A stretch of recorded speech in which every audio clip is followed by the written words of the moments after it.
नमस्कार दोस्तों, मैं Dharmendra Verma online study with DK में आपका बहुत बहुत स्वागत करता हूं।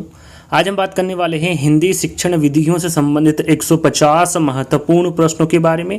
इससे पहले हिंदी पेडागोजी के हम 2 वीडियो अपलोड कर चुके हैं, जिसमें 150 प्रश्न आपको वन लाइनर मिलेंगे, यानी कि 300 प्रश्न अपलोड हम पहले कर चुके हैं। 150 यानी 450 प्रश्न आपके सामने रहेंगे, काफ़ी इंपॉर्टेंट हैं। चाहे तो आप हमारी प्ले लिस्ट में जाकर वीडियो को देख सकते हैं, या फिर डिस्क्रिप्शन में लिंक आपको मिल जाएगी, या फिर यहाँ पर आप दोनों वीडियो की लिंक यहाँ पर देखेंगे। जैसे ही क्लिक करेंगे आप उन वीडियो पर पहुँच जाएंगे, तो पहले उन वीडियो को देख लीजिएगा, काफ़ी इंपॉर्टेंट प्रश्न रखे गए हैं। आज आपको यहाँ पर शिक्षण विधियों से संबंधित 150 प्रश्न मिलने वाले हैं।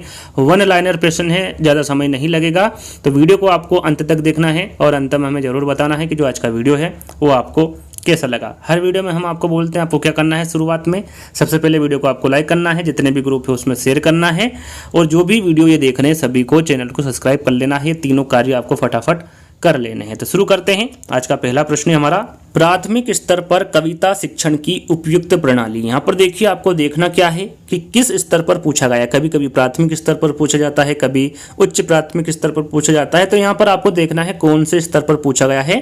प्राथमिक स्तर पर पूछा गया है। यहाँ पर कविता शिक्षण की उपयुक्त प्रणाली के बारे में पूछा गया है, तो आपका गीत व अभिनय प्रणाली सही होगा। याद रखिएगा, प्राथमिक स्तर पर कविता शिक्षण की जो उपयुक्त प्रणाली होगी वो गीत व अभिनय प्रणाली होगी। अध्यापक द्वारा लिखे गए शब्दों का अनुकरण कर बालक शब्द लिखना एवं अभ्यास करना सीखता है। यह विधि प्राथमिक स्तर पर उपयोगी है। वह विधि कौन सी है? तो वो जैक-टोक विधि है। इसमें जो अध्यापक द्वारा लिखे गए शब्द हैं उनका अनुकरण करता है बालक, उन शब्दों को लिखता है, फिर अभ्यास करना सीखता है। तो यह विधि कौन सी है? जैक-टोक विधि है, और यह विधि प्राथमिक स्तर के लिए उपयोगी है। ध्यान दीजिएगा। तीसरे प्रश्न की ओर चलेंगे। तीसरा प्रश्न है, वर्णात्मक कविता शिक्षण की सही विधि। यहाँ पर देखिए, वर्णात्मक कविता शिक्षण की सही विधि के बारे में पूछा गया है, तो शब्दार्थ प्रणाली आपका राइट आंसर होगा। चौथा और पांचवा प्रश्न आप देखेंगे आगमन विधि पर आधारित है। किसे विश्लेषण प्रणाली के नाम से भी जाना जाता है, काफी इंपॉर्टेंट है, एग्जाम में पूछा जाता है, तो वो है आगमन विधि। याद रखिएगा, आगमन विधि को विश्लेषण प्रणाली के नाम से भी जाना जाता है।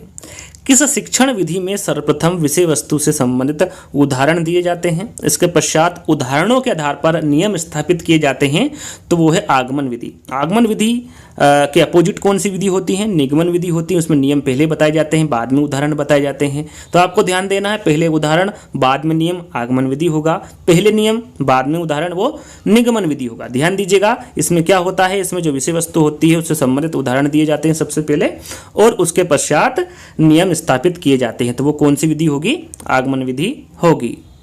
चलिए देखिए, काफी इंपॉर्टेंट प्रश्न है, पूछा जाता है एग्जाम में। कौन सी शिक्षण विधि है जो विशिष्ट से सामान्य की ओर, स्थूल से सूक्ष्म की ओर, मूर्त से अमूर्त की ओर, ज्ञात से अज्ञात की ओर और सरल से कठिन की ओर के सिद्धांत पर कार्य करती है?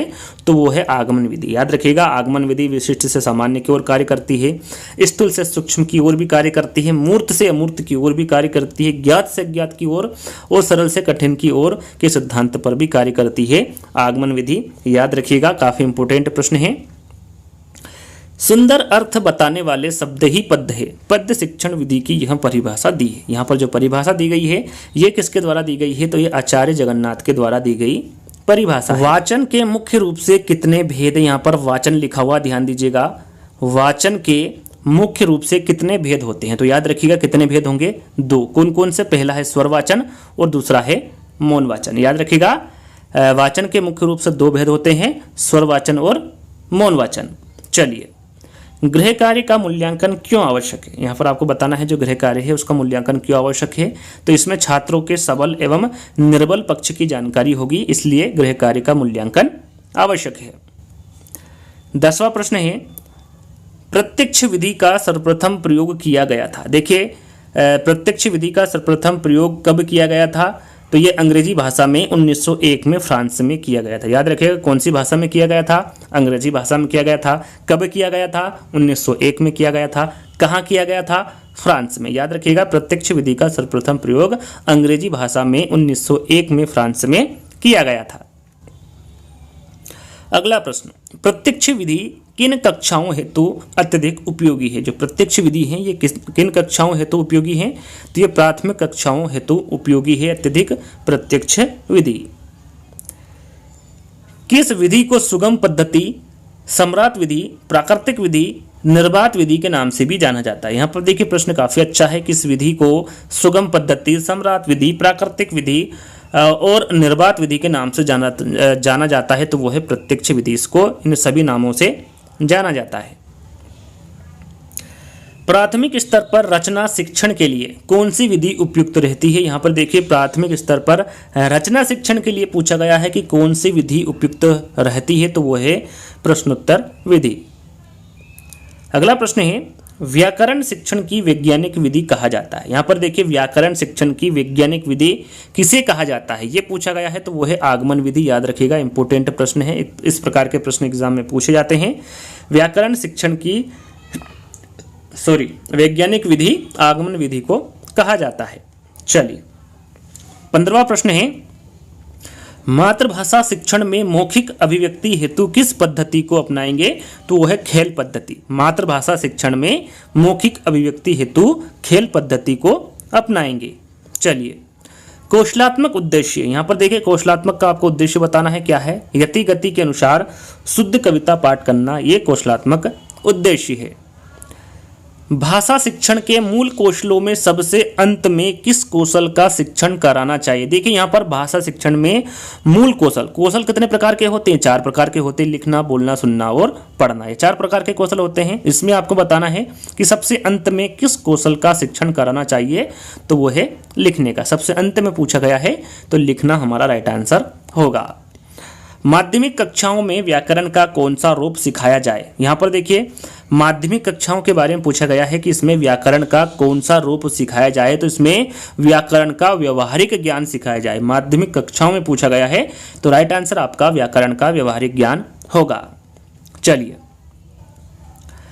आगमन विधि को अन्य किस नाम से जाना जाता है? तो उसे उदाहरण विधि के नाम से जाना जाता है। याद रखिएगा आगमन विधि को उदाहरण विधि के नाम से भी जाना जाता है। प्रस्तावना का मूल आधार होता है। जो प्रस्तावना जब हम पुस्तक पढ़ते हैं उसके पहले प्रस्तावना दिया होता है, उस पाठ का सारा सार हम वहाँ पर देख सकते हैं। तो प्रस्तावना का मूल आधार क्या होता है? पूर्व ज्ञान होता है। तो राइट आंसर आपका क्या होगा? यहाँ पर पूर्व ज्ञान होगा। वह विधि जिसमें विद्यार्थी अपना अध्ययन कार्य अध्यापन की देखरेख में पूर्ण करते हैं कहलाती हैं? तो ये कहलाती है पर्यवेक्षक अध्ययन विधि। याद रखिएगा वहाँ विधि जिसमें विद्यार्थी अपना अध्ययन का कार्य है वो अध्यापक की देखरेख में पूर्ण करते हैं, वहाँ कौन सी विधि कहलाएगी? पर्यवेक्षक अध्ययन विधि। चलिए जब शिक्षक द्वारा हाथ में पुस्तक लेकर वाचन कराया जाता है तो उसे कहते हैं? याद रखिएगा जब शिक्षक द्वारा हाथ में पुस्तक लेकर वाचन कराया जाता है तो उसे क्या कहते हैं? आदर्श वाचन कहते हैं। चलिए कौन सी विधि संस्कृत से हिंदी शिक्षण में आई? वहाँ कौन सी विधि है जो संस्कृत से हिंदी शिक्षण में आई? ये प्राचीन विधि भी है। याद रखिएगा सूत्र विधि के बारे में जो सूत्र विधि है ये प्राचीन विधि भी इसको कहा जाता है। कौन सी विधि संस्कृत से हिंदी शिक्षण में आई है? तो वो है सूत्र विधि। दल शिक्षण में शिक्षकों की संख्या होती है। तो दल शिक्षण में शिक्षकों की संख्या पूछी गई है तो वो 1 से अधिक होगी। दल शिक्षण में शिक्षकों की संख्या। अध्यापक दैनिक पाठ योजना का किस विधि से निर्माण करता है? तो वो है इकाई विधि। याद रखिएगा अध्यापक दैनिक पाठ योजना का इकाई विधि से निर्माण करता है। इकाई विधि कार्य करती है, जो इकाई विधि है वो पूर्ण से अंश की ओर कार्य करती है। याद रखिएगा इकाई विधि के बारे में पूछे कि किस प्रकार कार्य करती है तो ये पूर्ण से अंश की ओर कार्य करती है।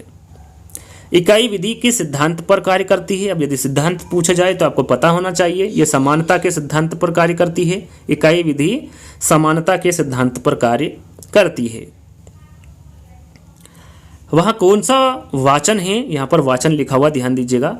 वहाँ कौन सा वाचन है जो गद्य में प्रयुक्त होता है परंतु पद्य में नहीं? यहाँ पर काफी इंपोर्टेंट है। वहाँ कौन सा वाचन है जो तो गद्य में तो प्रयुक्त होता है लेकिन पद्य में नहीं होता है? वो कौन सा वाचन है? तो वो है मौन वाचन। याद रखिएगा मौन वाचन आपका राइट आंसर होगा।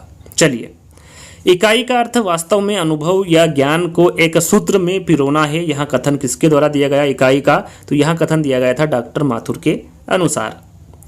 भाषा संसर्ग विधि उपयोगी है। तो ये जो भाषा संसर्ग विधि है ये व्याकरण में उपयोगी है। याद रखिएगा भाषा संसर्ग विधि व्याकरण में उपयोगी है।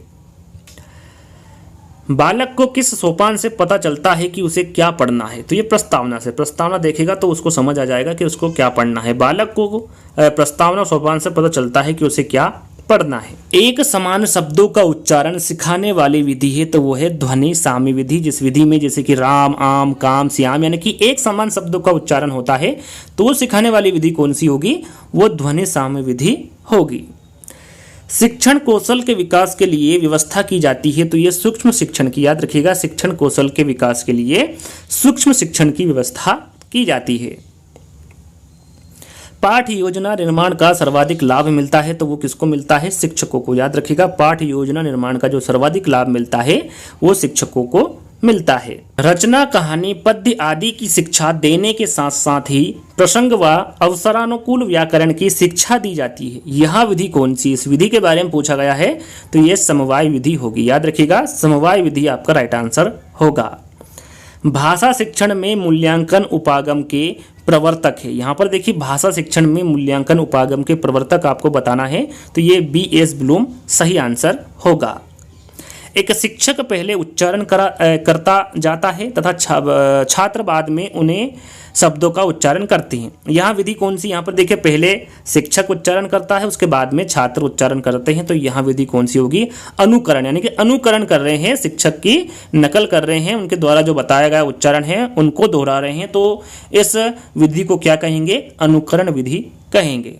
चलिए, पाठ योजना में निहित प्रस्तावना सोपान किस शिक्षण सूत्र पर आधारित है? तो वो है ज्ञात से अज्ञात की ओर। याद रखिएगा, पाठ योजना में निहित प्रस्तावना सोपान ज्ञात से अज्ञात की ओर सूत्र पर आधारित है। समस्या विधि निर्देशन की वह विधि है जिसके द्वारा सीखने की प्रक्रिया को चुनौतीपूर्ण परिस्थितियों के द्वारा प्रोत्साहित किया जाता है जिसका समाधान करना आवश्यक है। यह परिभाषा है। परिभाषा के बारे में पूछा गया है तो किसकी है? ये वुड के द्वारा दी गई परिभाषा है। शिक्षक के निर्देशन में मंत्रणा के द्वारा छात्र स्वतंत्र होकर स्वाध्याय के द्वारा किस विधि में रचना को पूर्ण करते हैं? यह कौन सी विधि है? विधि के बारे में पूछा गया है तो यह डाल्टन विधि है। याद रखिएगा, शिक्षक के निर्देशन में मंत्रणा के द्वारा छात्र स्वतंत्र होकर स्वाध्याय के द्वारा डाल्टन विधि में रचना को पूर्ण करते हैं तो डाल्टन विधि आपका राइट आंसर होगा। पर्यवेक्षक अध्ययन विधि के प्रवर्तक, यहाँ पर देखिए पर्यवेक्षक अध्ययन विधि के प्रवर्तक के बारे में पूछा गया है तो आपका राइट आंसर होगा डेजी मोरविन। डेजी मोरविन पर्यवेक्षक अध्ययन विधि के प्रवर्तक है। द्वितीय भाषा के व्याकरण का मातृभाषा में शब्दशः अनुवाद किस विधि में किया जाता है? तो वो है व्याकरण अनुवाद विधि। याद रखिएगा, द्वितीय भाषा के व्याकरण का मातृभाषा में शब्दशः जो अनुवाद किया जाता है वो व्याकरण अनुवाद विधि में किया जाता है। देखो और लिखो शिक्षण विधि में प्रयुक्त करते हैं तो निबंध रचना में। याद रखिएगा, जो देखो और लिखो शिक्षण विधि है ये किसमें प्रयुक्त करते हैं? तो ये निबंध रचना में प्रयुक्त करते हैं। गद्य शिक्षण की प्रभावशाली शिक्षण विधि के बारे में पूछा गया है तो वो स्पष्टीकरण विधि है। याद रखिए, गद्य शिक्षण की एक प्रभावशाली विधि के बारे में पूछा गया है, शिक्षण विधि के बारे में पूछा गया है तो स्पष्टीकरण आपका राइट आंसर होगा। स्पष्टीकरण विधि आपका राइट आंसर होगा। सूक्ष्म शिक्षण में छात्राध्यापक द्वारा प्रयुक्त प्रक्रिया के अंग पुनः पाठ योजना में कितने मिनट का समय दिया जाता है? यहाँ पर देखिए, पुनः पाठ योजना में कितने मिनट का समय दिया जाता है तो वो है 12 मिनट का। 12 मिनट आपका राइट आंसर होगा। यहाँ व्यक्तिगत अनुदेशन की एक विधि है जिसमें बालक क्रियाशील रहकर स्वयं की गति से सीखता है तथा अपने उत्तरों की तत्काल जांच करता है। अभिक्रमित अनुदेशन की यहाँ परिभाषा दी है, किसके द्वारा दी गई है? तो ये D.L. कुक के द्वारा दी गई है। याद रखिएगा, यहाँ परिभाषा D.L. कुक के द्वारा दी गई परिभाषा है। सूक्ष्म शिक्षण का समय कितना होता है? आपको पता है 5 से 10 मिनट का होता है। सूक्ष्म शिक्षण का समय 5 से 10 मिनट का होता है। किस विधि को सूत्र प्रणाली एवं संश्लेषण प्रणाली के नाम से भी जाना जाता है? तो वो है निगमन विधि। याद रखिएगा, इस विधि को सूत्र प्रणाली और संश्लेषण प्रणाली के नाम से भी जाना जाता है। आगमन विधि में केंद्र बिंदु होता है। यहाँ पर देखिए, आगमन विधि के बारे में पूछे तो उसमें जो केंद्र बिंदु होता है वो छात्र होता है और निगमन विधि में केंद्र बिंदु पूछे तो वो है शिक्षक। याद रखिएगा, दोनों ही इंपॉर्टेंट हैं। आगमन विधि में केंद्र बिंदु छात्र होता है और निगमन विधि में केंद्र बिंदु एक शिक्षक होता है। ध्यान दीजिएगा, काफी इंपॉर्टेंट प्रश्न है। छात्रों का अध्ययन प्रमाण से प्रत्यक्ष की ओर, सूक्ष्म से स्थूल की ओर, सामान्य से विशिष्ट की ओर, अज्ञात से ज्ञात की ओर और नियम से उदाहरण की ओर के सिद्धांत पर कार्य करती है वहाँ विधि। यहाँ पर विधि के बारे में पूछा गया है। इस प्रकार का प्रश्न आपको मैं पहले भी बता चुका हूँ, लेकिन वहाँ आंसर आपका आगमन विधि था और यहाँ पर क्या आएगा, आपका निगमन विधि आएगा। नियम से उदाहरण की ओर कौन सा सिद्धांत या फिर कौन सी विधि कार्य करती है, तो वो है निगमन विधि। याद रखिएगा, काफी इंपॉर्टेंट है। राष्ट्रीय शैक्षिक अनुसंधान एवं प्रशिक्षण संस्थान तथा उच्च शिक्षा संस्थान द्वारा पाठ योजना के नवीन उपागम प्रस्तुत किए गए थे। कब किए गए थे, तो ये 1964 को किए गए थे। शिक्षण व्यवस्था के सभी पक्षों के व्यवहारिक रूप का आलेख ही पाठ योजना है। पाठ योजना की यहाँ जो परिभाषा है ये किसके द्वारा दी गई है, तो ये डेविस के द्वारा दी गई परिभाषा है। प्रोजेक्ट एक वहाँ उद्देश्य कार्य है जिससे लगन के साथ सामाजिक वातावरण में किया जाता है। यहाँ प्रयोजन विधि की परिभाषा किसके द्वारा दी गई है, कि प्रयोजन विधि की परिभाषा है ये किसके द्वारा दी गई है, तो ये किलपेट्रिक के द्वारा दी गई परिभाषा है। इकाई की समस्या या योजना से संबंध जोड़ने वाली क्रियाओं की समग्रता या एकता ग्रुप प्रकट करती है। इकाई विधि की यहाँ परिभाषा है, ये इकाई विधि की परिभाषा है, ये किसके द्वारा दी गई है, तो ये मॉरिसन के द्वारा दी गई परिभाषा है। किस विधि में मुख्य रूप से व्याकरण के नियमों का ज्ञान कराया जाता है। यहाँ पर देखिए व्याकरण के नियमों का ज्ञान कौन सी विधि में कराया जाएगा, तो वो है व्याकरण विधि में। याद रखिएगा, इकाई विधि के सोपान है। आपको पता होगा इकाई विधि के जो 5 सोपान है वो किसके द्वारा दी गए हैं, तो हर्बर्ट के द्वारा दी गए हैं। कौन कौन से 5 सोपान हैं, पूर्व ज्ञान की खोज, प्रस्तुतिकरण, आत्मीकरण, संगठन और वाचन। ये 5 प्रकार के सोपान दिए हैं इकाई विधि के। किसके द्वारा दिए गए हैं, तो ये हर्बर्ट के द्वारा दिए गए सोपान हैं। याद रखिएगा 5 सोपानों को। रेखी अभिक्रमिक अनुदेशन में पदों की प्रकृति के आधार पर कितने भागों में बांटा जा सकता है, तो ये 4 भागों में बांटा जा सकता है। याद रखिएगा, रेखी अभिक्रमिक अनुदेशन में पदों की प्रकृति के आधार पर इसे 4 भागों में बांटा जा सकता है।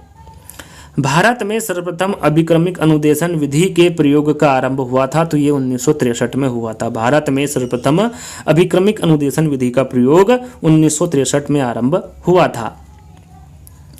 पर्यवेक्षक अध्ययन से हमारा आशय अध्यापक द्वारा कक्षा 8 व विद्यार्थियों के समूह का उस समय निरीक्षण करने से है जबकि वह अपने डेस्कों अथवा मेजों पर कार्य करने में संलग्न रहते हैं। पर्यवेक्षक अध्ययन विधि की परिभाषा, यहाँ पर देखिए जो परिभाषा दी गई है ये किसके द्वारा दी गई है, तो ये बाइनिंग एवं बाइनिंग के द्वारा दी गई परिभाषा है। सूक्ष्म शिक्षण कक्षा आकार, पाठ की विषय वस्तु, समय तथा शिक्षण की जटिलता को कम करने वाली संक्षिप्तीकृत कक्षा शिक्षण विधि है। सूक्ष्म शिक्षण की यहाँ परिभाषा दी गई है। ये सूक्ष्म शिक्षण की परिभाषा है किसके द्वारा दी गई है, तो ये एलेन के द्वारा दी गई परिभाषा है। प्रत्यक्ष विधि में बालक अनुसरण द्वारा दूसरी भाषा सीखता है। याद रखिएगा, जो प्रत्यक्ष विधि है इसमें बालक अनुसरण द्वारा दूसरी भाषा को सीखता है। व्याकरण अनुवाद विधि में क्या होता है, इसमें द्वितीय भाषा का व्याकरण पहले पढ़ाया जाता है। किसमें, व्याकरण अनुवाद विधि में।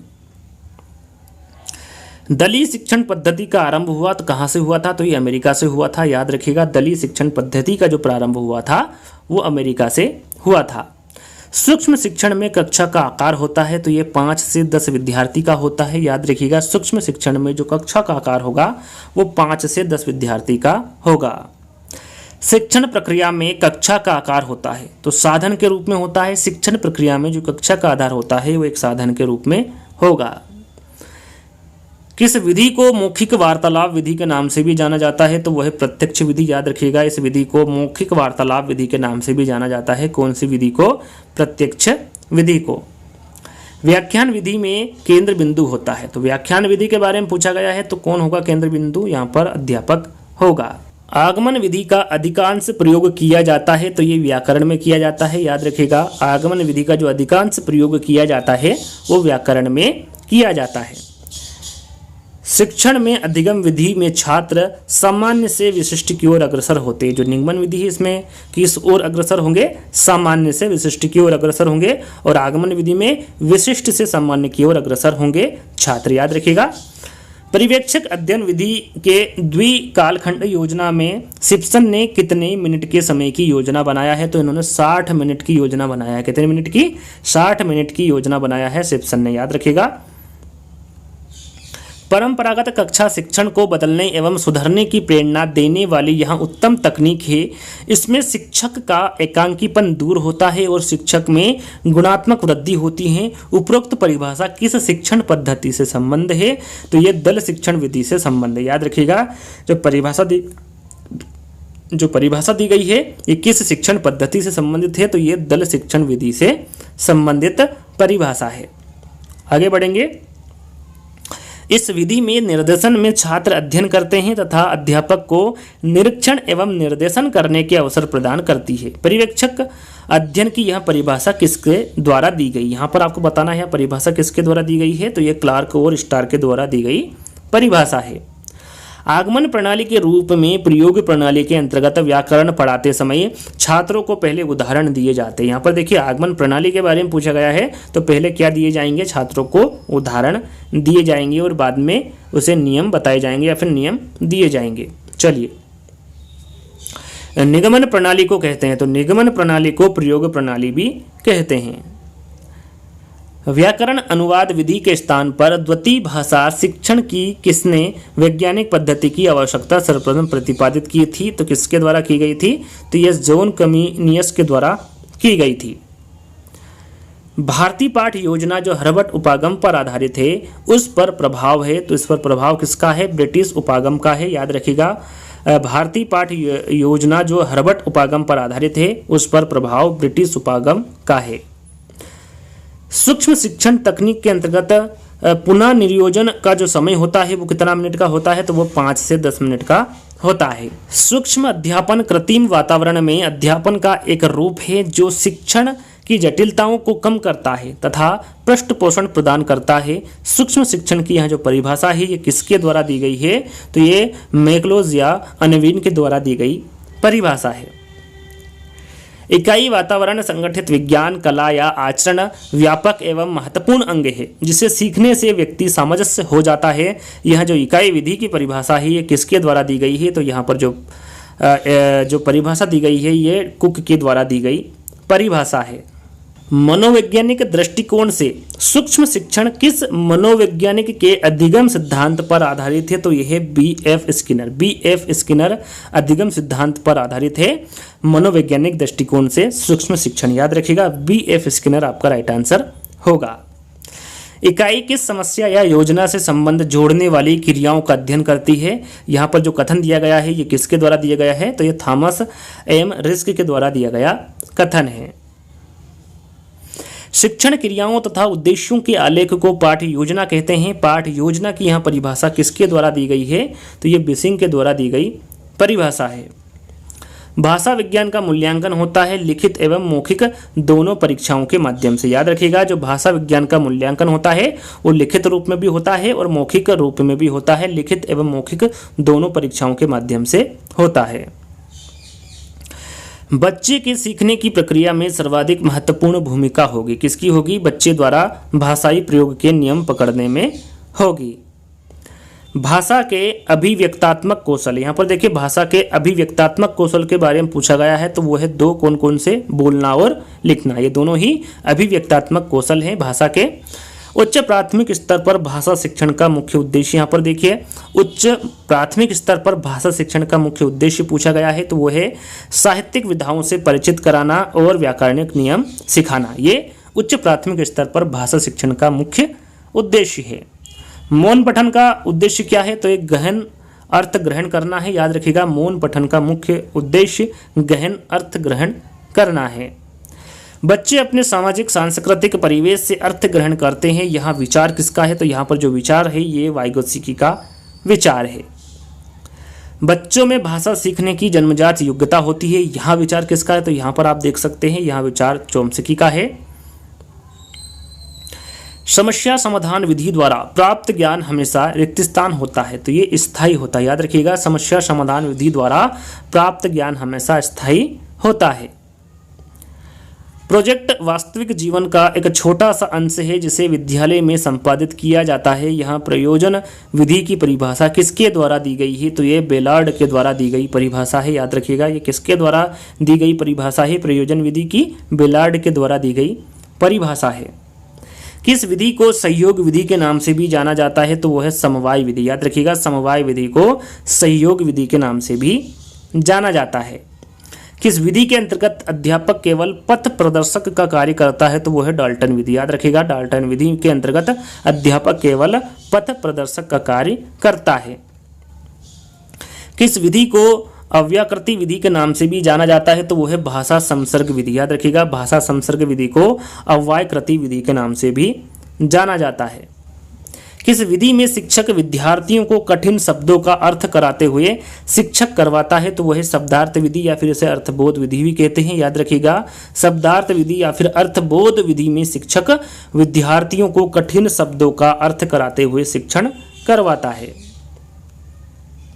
खेल द्वारा शिक्षण विधि के अंतर्गत माध्यमिक कक्षाओं के लिए उपयोगी विधि है? तो वह है वाद विवाद प्रतियोगिताएं। याद रखिएगा, खेल द्वारा शिक्षण विधि के अंतर्गत माध्यमिक कक्षाओं के लिए उपयोगी जो विधि होगी वो वाद विवाद प्रतियोगिता विधि होगी। कथन विधि, प्रवचन विधि, चोक तथा वार्ता विधि किस विधि को कहा जाता है? तो यह व्याख्यान विधि। याद रखिएगा, व्याख्यान विधि को कथन विधि, प्रवचन विधि, चोक तथा वार्ता विधि भी कहा जाता है। याद रखिएगा, काफी इंपॉर्टेंट प्रश्न है। किस विधि में भाषा शिक्षण के उद्देश्य अभिव्यक्ति, अर्थ ग्रहण और सृजन शक्ति का एक साथ विकास होता है? तो वह है किंडरगार्टन विधि। याद रखिएगा, इस विधि में भाषा शिक्षण के उद्देश्य अभिव्यक्ति, अर्थ ग्रहण और सृजन शक्ति का एक साथ विकास होता है। कौन सी विधि में? किंडरगार्टन विधि में। शब्दार्थ विधि का विकसित रूप है? तो ये व्याख्या विधि है। याद रखिएगा, शब्दार्थ विधि का जो विकसित रूप होगा वो व्याख्या विधि होगा। भाषा शिक्षण की दृष्टि से कौन सी पद्धति छोटी कक्षाओं की अपेक्षा बड़ी कक्षाओं के लिए अधिक उपयोगी है? तो वो है प्रोजेक्ट विधि। याद रखिएगा, जो प्रोजेक्ट विधि है ये छोटी कक्षाओं की अपेक्षा बड़ी कक्षाओं के लिए अधिक उपयोगी है। कौन सी शिक्षण पद्धति, कौन सी शिक्षण विधि? प्रोजेक्ट विधि। चलिए, भाषा शिक्षण की किस विधि में भाषा सिखाते समय मातृभाषा का प्रयोग नहीं किया जाता? तो वो है प्रत्यक्ष विधि। याद रखिएगा, प्रत्यक्ष विधि में भाषा सिखाते समय मातृभाषा का प्रयोग नहीं किया जाता। काफ़ी इंपॉर्टेंट है, ध्यान दीजिएगा। व्याकरण शिक्षण के संदर्भ में आपका बल किस बिंदु पर होगा? इसके बारे में हम आपको थोड़ी देर पहले ही बता चुके हैं। व्याकरण के व्यवहारिक पक्ष पर होगा व्याकरण शिक्षण के संदर्भ में आपका बल। चलिए, किस विधि से पढ़ाने पर पद्य के गुण दोषों की आलोचना करनी पड़ती है? तो वो है समीक्षा विधि। समीक्षा विधि से पढ़ाने पर पद्य के गुण और दोषों की आलोचना करनी पड़ती है। वो कौन सी विधि है? समीक्षा विधि है। व्याकरण शिक्षण की अपेक्षा बेहतर विधि कौन सी है? तो वो है आगमन विधि। याद रखिएगा, व्याकरण शिक्षण की अपेक्षा जो बेहतर विधि होगी वो आगमन विधि होगी। नाट्य शिक्षण में सतत और व्यापक मूल्यांकन के लिए सर्वाधिक महत्वपूर्ण है? तो वह है नाटक का मंचन। नाटक शिक्षण में सतत और व्यापक मूल्यांकन के लिए जो सर्वाधिक महत्वपूर्ण है वो नाटक का मंचन है। प्राथमिक स्तर पर भाषा आकलन का सबसे उचित तरीका है? तो वह है चित्र वर्णन। प्राथमिक स्तर पर पूछा गया है, भाषा आकलन का सबसे उचित तरीका होता है चित्र वर्णन। प्राथमिक स्तर पर पठन क्षमता का आकलन करने के लिए किस प्रकार की सामग्री सबसे महत्वपूर्ण है? तो वो है कहानी। कहानी सबसे महत्वपूर्ण है प्राथमिक स्तर पर पठन क्षमता का आकलन करने के लिए। रचनात्मक आकलन का सबसे सही तरीका है? तो वो है कहानी पढ़कर प्रश्न बनाना। ये रचनात्मक आकलन का सबसे सही तरीका है। बच्चे अपने बोलचाल की भाषा का अनुभव प्राप्त करते हैं परिवार व समाज से प्राप्त करते हैं। किससे प्राप्त करेंगे? परिवार व समाज से। उच्च प्राथमिक स्तर पर भाषा शिक्षण का मुख्य उद्देश्य, यहाँ पर देखिए उच्च प्राथमिक स्तर पर भाषा शिक्षण का उद्देश्य क्या है? तो वह साहित्यिक विधाओं से परिचित कराना और व्याकरण के नियम सिखाना। ये उच्च प्राथमिक स्तर पर भाषा शिक्षण का मुख्य उद्देश्य है। मानव और पशुओं की भाषा सीखने की क्षमता के अध्ययन संबंधी प्रयोग किस पर हुए हैं? तो ये चिंपांजी और वानरों पर हुए हैं। याद रखिएगा, मानव और पशुओं की भाषा सीखने की क्षमता के अध्ययन जो प्रयोग हुए हैं वो किस पर हुए हैं? चिंपांजी और वानरों पर हुए हैं। भाषा सीखने के लिए सर्वाधिक महत्वपूर्ण है? तो ये समृद्ध भाषिक वातावरण है। जैसा कि इसके बारे में आप पढ़ चुके होंगे, भाषा सीखने के लिए जो सर्वाधिक महत्वपूर्ण है वो समृद्ध भाषिक वातावरण है। भाषा का प्राथमिक रूप क्या है? तो जो भाषा का प्राथमिक रूप होता है वो सांकेतिक होता है। जिस क्रिया में यहाँ पता लगाया जाता है कि बालक भाषा के किस क्षेत्र में कमजोर रहते हैं, यह क्रिया कहलाती है। यह क्रिया क्या कहलाती है? तो यह क्रिया निदानात्मक कार्य कहलाती है। व्यवहारिक व्याकरण शिक्षण की सर्वाधिक उपयुक्त विधि है तो वो विधि है विषय का अभ्यास। याद रखिएगा, व्यवहारिक व्याकरण शिक्षण की सर्वाधिक उपयुक्त विधि विषय का अभ्यास है। उच्च प्राथमिक स्तर पर कविता शिक्षण की उपयुक्त विधि, यहाँ पर देखिए उच्च प्राथमिक स्तर पर कविता शिक्षण की उपयुक्त विधि के बारे में पूछा गया है तो वो है व्याख्या प्रणाली। मारिया मॉन्टेसरी हैं, ये कहाँ की रहने वाली हैं तो ये इटली की हैं। ये एक चिकित्सक तथा शिक्षा शास्त्री थे। कौन? मारिया मॉन्टेसरी। कहानी शिक्षण का प्रमुख उद्देश्य है तो कहानी शिक्षण का जो प्रमुख उद्देश्य होगा वो बालकों का मनोरंजन करना होगा। कहानी शिक्षण का प्रमुख उद्देश्य। नाटक शिक्षण की उपयुक्त विधि है, यहाँ पर देखिए नाटक शिक्षण की उपयुक्त विधि कौन सी है तो वो है कक्षा अभिनय विधि। ये नाटक शिक्षण की उपयुक्त विधि है। मापन किया जाता है तो ये वार्षिक परीक्षाओं में मापन किया जाता है। याद रखिएगा, मापन वार्षिक परीक्षाओं में किया जाता है। इकाई एक निर्देशात्मक युक्ति है जो छात्रों को समवेत रूप में ज्ञान प्रदान करती है। यहाँ पर जो कथन है ये किसके द्वारा दिया गया है तो ये NCERT के अनुसार दिया गया कथन है। उपचारात्मक शिक्षण की प्रक्रिया कब तक चलती रहनी चाहिए तो ये जब तक छात्रों का पिछड़ापन दूर ना हो, जब तक चलती रहनी चाहिए उपचारात्मक शिक्षण की प्रक्रिया। निदानात्मक परीक्षण का मुख्य उद्देश्य, यहाँ पर देखिए मुख्य उद्देश्य पूछा गया है निदानात्मक परीक्षण का, तो इसका मुख्य उद्देश्य होता है छात्रों की कमजोरियों का पता लगाना। मारिया मॉन्टेसरी विधि कितने वर्षों के बच्चों हेतु प्रयोग में ली जाने वाली पद्धति है तो यह है 2.5 वर्ष से 6 वर्ष तक। याद रखिएगा, मारिया मॉन्टेसरी विधि 2.5 वर्ष से 6 वर्ष तक के बच्चों हेतु प्रयोग में ली जाने वाली पद्धति है। मारिया मॉन्टेसरी ने अपनी विधि में पाठ्यक्रम को कितने भागों में बांटा तो इन्होंने 4 भागों में बांटा। कितने भागों में बांटा? 4 भागों में। 4 भाग कौन कौन से? कर्मेंद्रीय शिक्षण, ज्ञानेंद्रीय शिक्षण, भाषा और गणित। ये 4 भागों में बांटा पाठ्यक्रम को मारिया मॉन्टेसरी ने। याद रखिएगा, काफी इंपोर्टेंट प्रश्न है। विभक्त इकाई में मूल्यांकन की प्रमुख विशेषता क्या? यहाँ पर देखिए प्रमुख विशेषता बताना है तो क्या होगी प्रमुख विशेषता?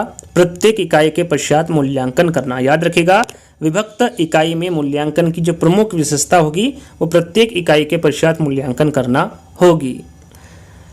अविभक्त इकाई में कक्षा में वर्तनी शिक्षण हेतु सर्वाधिक उपयोगी विधि है तो वो है खेल विधि। याद रखिएगा, अविभक्त इकाई में कक्षा में वर्तनी शिक्षण हेतु जो सर्वाधिक उपयोगी विधि होगी वो खेल विधि होगी। खेलों द्वारा प्रमुख रूप से भाषा के जिस पक्ष का शिक्षण किया जा सकता है वह कौन सा है तो वह है मौखिक भाषा। याद रखिएगा, मौखिक भाषा आपका राइट आंसर होगा। रसपूर्ण वाक्य ही काव्य है। पद्य शिक्षण विधि की यह परिभाषा किसके द्वारा दी गई है तो ये आचार्य विश्वनाथ के द्वारा दी गई परिभाषा है कि रसपूर्ण वाक्य ही काव्य है। भाषा शिक्षण में वाचन से पूर्व लेखन की शिक्षा का प्रतिपादन किया है तो यह मॉन्टेसरी द्वारा किया गया है। याद रखिएगा, भाषा शिक्षण में वाचन से पूर्व लेखन की शिक्षा का जो प्रतिपादन किया गया है वो मॉन्टेसरी द्वारा किया गया है। प्रोजेक्ट प्रणाली का प्रतिपादन किसके द्वारा किया गया था तो ये किलपेट्रिक के द्वारा किया गया था। जैसा कि आप सभी को पता होगा इसके बारे में कि प्रोजेक्ट प्रणाली का जो प्रतिपादन किया गया वो किलपेट्रिक के द्वारा किया गया था। डाल्टन शिक्षण पद्धति या फिर योजना शिक्षण पद्धति किस स्तर के बालकों के लिए सर्वाधिक उपयुक्त है तो यह है माध्यमिक स्तर। याद रखिएगा, योजना शिक्षण पद्धति माध्यमिक स्तर के बालकों के लिए सर्वाधिक उपयुक्त है। व्याकरण ज्ञान की आवश्यकता होती है तो भाषा के शब्द प्रयोग के लिए व्याकरण ज्ञान की आवश्यकता होती है। योजना एक समस्या मूलक कार्य है जिसे प्राकृतिक स्थिति में पूरा किया जाता है। यहाँ प्रयोजन विधि की परिभाषा किसके द्वारा दी गई है तो यहाँ पर जो परिभाषा दी गई है ये स्टीवेसन के द्वारा दी गई परिभाषा है। अभिक्रमित अनुदेशन शिक्षण विधि के प्रणेता है तो वह है B.F. स्किनर। याद रखिएगा, अभिक्रमित अनुदेशन शिक्षण विधि के जो प्रणेता होंगे वो B.F. स्किनर होंगे। किस विधि में व्याकरण के व्यवहारिक पक्ष पर अधिक बल दिया जाता है तो वह है भाषा संसर्ग विधि। याद रखिएगा, इस विधि में व्याकरण के व्यवहारिक पक्ष पर अधिक बल दिया जाता है। कौन सी विधि में? भाषा संसर्ग विधि में। साहचर्य विधि में भाषा की इकाई माना है तो वह शब्द को। याद रखिएगा, साहचर्य विधि में जो भाषा की इकाई माना है वो किसको माना है? शब्द को माना है। रसास्वादन विधि का प्रयोग सर्वाधिक उपयोगी है, तो ये प्राथमिक स्तर पर है। जो रसास्वादन विधि है इसका प्रयोग सर्वाधिक किस स्तर पर होगा, तो ये प्राथमिक स्तर पर होगा। प्राचीन व अमनोवैज्ञानिक विधि, ये अमनोवैज्ञानिक लिखा हुआ है, प्राचीन व अमनोवैज्ञानिक विधि का उदाहरण है, तो वो कौन सी विधि होगा, सूत्र विधि होगा। भाषा संसर्ग प्रणाली उपयोगी है, तो यह व्याकरण में भाषा संसर्ग प्रणाली व्याकरण में उपयोगी है। प्रत्यक्ष विधि से जिस प्रणाली विधि के दोष स्वयं दूर हो जाते हैं वो है व्याकरण अनुवाद प्रणाली। याद रखिएगा, प्रत्यक्ष विधि से किस प्रणाली विधि के दोष स्वयं दूर हो जाते हैं, तो वो है व्याकरण अनुवाद प्रणाली के दोष स्वयं दूर हो जाते हैं। निगमन विधि उपयोगी है, तो ये उच्च कक्षाओं हेतु है। निगमन विधि उच्च कक्षाओं हेतु उपयोगी है। प्रयोग विधि व संयोग विधि व्याकरण शिक्षण की कौन सी विधि के अंतर्गत आती है, तो वह है आगमन विधि। व्याकरण शिक्षण आगमन विधि के अंतर्गत आती है और आगमन विधि के अंतर्गत प्रयोग विधि और संयोग विधि होगा। तो याद रखिएगा, आगमन विधि आपका यहाँ पर राइट आंसर होगा। पाठ्यपुस्तक विधि व सूत्र विधि व्याकरण शिक्षण की कौन सी विधि के अंतर्गत आती है, तो यह है निगमन विधि। याद रखिएगा, व्याकरण शिक्षण में निगमन विधि आएगा और निगमन विधि के अंतर्गत पाठ्यपुस्तक विधि व सूत्र विधि आएगा। तो याद रखिएगा, पाठ्यपुस्तक विधि व सूत्र विधि व्याकरण शिक्षण की निगमन विधि के अंतर्गत आती है। श्रुत लेखन का उद्देश्य है, तो श्रुत लेखन का उद्देश्य है वर्तनी दोष दूर करना, ये श्रुत लेखन का उद्देश्य है। कविता शिक्षण की विधियां हैं, तो यहाँ पर जो प्रमुख विधियां हैं वो है गीत संगीत विधि, अभिनय विधि, अर्थबोध विधि, व्याख्या विधि और खंडान्वयन विधि। ये कविता शिक्षण की विधियां हैं, ध्यान दीजिएगा, पूछा जाता है एग्जाम में। कौन सी विधि में पहले स्वर व्यंजन तथा मात्राओं का बोध कराया जाता है, तो वो है संश्लेषणात्मक विधि। याद रखिएगा, संश्लेषणात्मक विधि में पहले स्वर व्यंजन तथा मात्राओं का बोध कराया जाता है। इसमें कितनी विधियां होती हैं, संश्लेषणात्मक विधि की कितनी विधियां होती हैं, तो दो विधियां होती। पहली है अक्षर बोध विधि और दूसरी है ध्वनि साम्य विधि। याद रखिएगा, दो प्रकार की विधियां होती है संश्लेषणात्मक विधि में, पहली है अक्षर बोध विधि और दूसरी है ध्वनि साम्य विधि। अब बात करते हैं कि संश्लेषणात्मक विधि में भाषा सीखने का जो तार्किक क्रम है वो क्या है। तो पहले वर्ण सिखाया जाता है, बाद में शब्द सिखाए जाएंगे और उसके बाद में वाक्य सिखाए जाएंगे। ये भाषा सीखने का तार्किक क्रम है, इसको याद रखेगा। पहले वर्ण, फिर शब्द और फिर वाक्य। संश्लेषणात्मक विधि में भाषा सीखने का जो तार्किक क्रम है वो आपके सामने है, वर्ण, शब्द और वाक्य। देखो और कहो विधि को हम क्या कहते हैं, तो इसे सहचर्य विधि कहते हैं। याद रखिएगा, देखो और कहो विधि को हम सहचर्य विधि भी कहते हैं। देखो और कहो विधि वाचन शिक्षण की कौन सी विधि के अंतर्गत आती है। यहाँ पर देखिए, जो वाचन शिक्षण है उसके अंतर्गत विश्लेषणात्मक विधि आएगा और विश्लेषणात्मक विधि के अंतर्गत देखो और कहो विधि होगा। तो यहाँ पर विश्लेषणात्मक विधि आपका राइट आंसर होगा। किस विधि में सर्वप्रथम शब्दों और वाक्यों का ज्ञान करवाया जाता है, तो वो कौन सी विधि होगी, वो विश्लेषणात्मक विधि होगी। इसमें सर्वप्रथम शब्दों का और वाक्यों का ज्ञान करवाया जाता है, कौन सी विधि में, विश्लेषणात्मक विधि में। चलिए, किस विधि में एक जैसे शब्दों की ध्वनियों के शिक्षण पर बल दिया जाता है, इसके बारे में आपको शुरू में ही बता चुका हूं। वह विधि ध्वनि साम्य विधि है। कुछ विद्वान ध्वनि वैज्ञानिक विधि और स्वन विधि, यहाँ पर देखिए स्वन लिखा हुआ, ध्यान दीजिएगा। कुछ विद्वान ध्वनि वैज्ञानिक विधि या स्वन विधि भी कहते हैं। वह विधि कौन सी है, तो वह विधि ध्वनि साम्य विधि है। इसे ध्वनि वैज्ञानिक विधि और स्वन विधि भी कहा जाता है। कौन सी विधि को, ध्वनि साम्य विधि को। याद रखेगा। किस विधि में शिक्षण द्वारा शुद्ध उच्चारण का अभ्यास करवाया जाता है, तो वो है वाचन विधि। याद रखिएगा, वाचन विधि में शिक्षण द्वारा शुद्ध उच्चारण का अभ्यास करवाया जाता है। वाचन विधि का प्रारंभ कहाँ से हुआ था, तो ये अमेरिका से हुआ था। याद रखिएगा, वाचन विधि का जो प्रारंभ हुआ था वो अमेरिका से हुआ था। त्वरित गति से पढ़ने का अभ्यास करवाया जाता है। त्वरित गति का मतलब होता है शीघ्रता। शीघ्रता से पढ़ना या फिर त्वरित गति से पढ़ने का अभ्यास करवाया जाता है कौन सी विधि में, तो ये वाचन विधि में करवाया जाता है। याद रखिएगा, त्वरित गति से पढ़ने का जो अभ्यास करवाया जाता है वो वाचन विधि में करवाया जाता है। रूपरेखा अनुकरण और स्वतंत्र अनुकरण किस विधि के भेद हैं, तो ये लेखन अनुकरण विधि के भेद है। याद रखिएगा, रूपरेखा अनुकरण और स्वतंत्र अनुकरण ये दोनों किस विधि के भेद हैं, तो ये लेखन अनुकरण विधि के भेद हैं। चलिए, अंतिम प्रश्न, जैसा कि मैंने आपको बताया था, टोटल आपको 150 प्रश्न मिलेंगे।